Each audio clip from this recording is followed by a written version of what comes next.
Hi friends, പുതിയൊരു വീഡിയോയിലേക്ക് സ്വാഗതം. ഞാൻ ഇന്ന് തെക്കൻ ശബരിമല എന്നറിയപ്പെടുന്ന ശ്രീ ധർമ്മശാസ്താ ക്ഷേത്രം ചൊവ്വര നിങ്ങളെ പരിചയപ്പെടുത്തുകയാണ്. ഇത് അതിപുരാതനമായ ക്ഷേത്രമാണ്.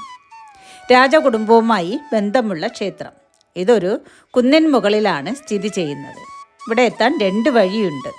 ഒരു വഴിയിലൂടെ ക്ഷേത്ര നട വരെ യാത്രാസൗകര്യം ഒരുക്കിയിട്ടുണ്ട്.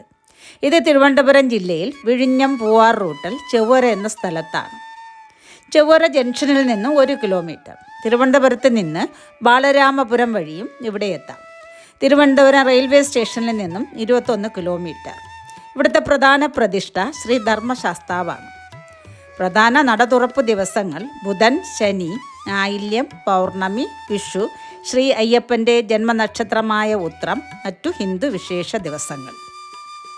ഇവിടുത്തെ പ്രധാന വഴിപാടുകൾ നീരാഞ്ജനം, വെടിവഴിപാട്, അപ്പം, അരവണ. അമ്പലത്തിലെത്തിയാൽ മാളരൂപത്തിലുള്ള മണികണ്ഠ വിഗ്രഹം കാണാം. ശബരിമല പോലെ തന്നെ 18 പടികൾ ഇവിടെയും ഉണ്ട്. ഇപ്പോൾ മണ്ഡലകാലമാണ്. ശബരിമല പോലെ ഇവിടെയും വിശേഷമാണ്. വൃശ്ചികം 1 മുതൽ ധനു 11 വരെ 41 ദിവസം, അതായത് ഒരു മണ്ഡലകാലം. വ്രതം അനുഷ്ഠിച്ച് കെട്ടുനിറച്ച് വൃശ്ചികം 1 മുതൽ മകരവിളക്ക് വരെ ഭക്തർ 18-ാം പടി കയറി ഇവിടെയും എത്താറുണ്ട്. കെട്ടുണ്ടെങ്കിൽ മാത്രമേ 18-ാം പടി കയറാൻ പറ്റുകയുള്ളൂ. ധർമ്മത്തെ സംരക്ഷിക്കുക, ധർമ്മത്തെ നിലനിർത്തുക, ഇതാണ് 18-ാം പടി കയറുന്നതിലൂടെ ഉദ്ദേശിക്കുന്നത്. 18-ാം പടി കയറി മുകളിലെത്തുമ്പോൾ തത്വമസി എന്ന വാക്യം കാണാം. വ്രതശുദ്ധി പാലിച്ച് മനസ്സിനെ ഭഗവാനിൽ അർപ്പിച്ച് ഭക്തനും ഭഗവാനും ഒന്നായി തീർന്നു എന്നൊരു ഫീലിങ്സ് നമുക്കുണ്ടാകുന്നതാണ് തത്വമസി. ഞാൻ തന്നെയാണ് നീ, നീ തന്നെയാണ് ഞാൻ എന്നാണ് ഇതുകൊണ്ട് ഉദ്ദേശിക്കുന്നത്. മകരവിളക്കാണ് ഇവിടുത്തെ പ്രധാന ഉത്സവം. ശ്രീ ചിത്രതിരുനാൾ മഹാരാജാവ് ഉത്സവത്തിന് കൊട്ടാരത്തിൽ നിന്നും തിരുമുൽ കാഴ്ച നൽകിയിരുന്നു. അത് ഇപ്പോഴും രാജകുടുംബം പാലിച്ചു വരുന്നു. ഇപ്പോൾ പുതുക്കി പണിത അമ്പലമാണ് നമുക്ക് കാണാൻ കഴിയുക. ഇതിൻ്റെ ചുവർ ചിത്രങ്ങൾ വൈവിധ്യമാർന്ന ചിത്രകലകൾ കൊണ്ട് അതിമനോഹരമാണ്.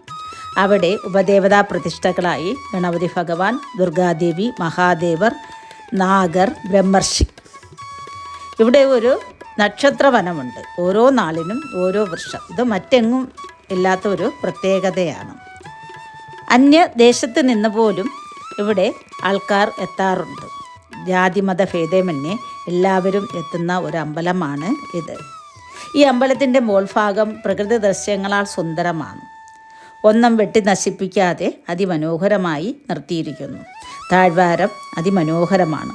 അടിമലത്തറ ബീച്ച്, ആഴിമല ക്ഷേത്ര ഇവയെല്ലാം കാണാം. ശബരിമല പോകാൻ പറ്റാത്തവർ ഒരിക്കലെങ്കിലും ഇവിടെ എത്തി അയ്യപ്പ ദർശനം നേടുക.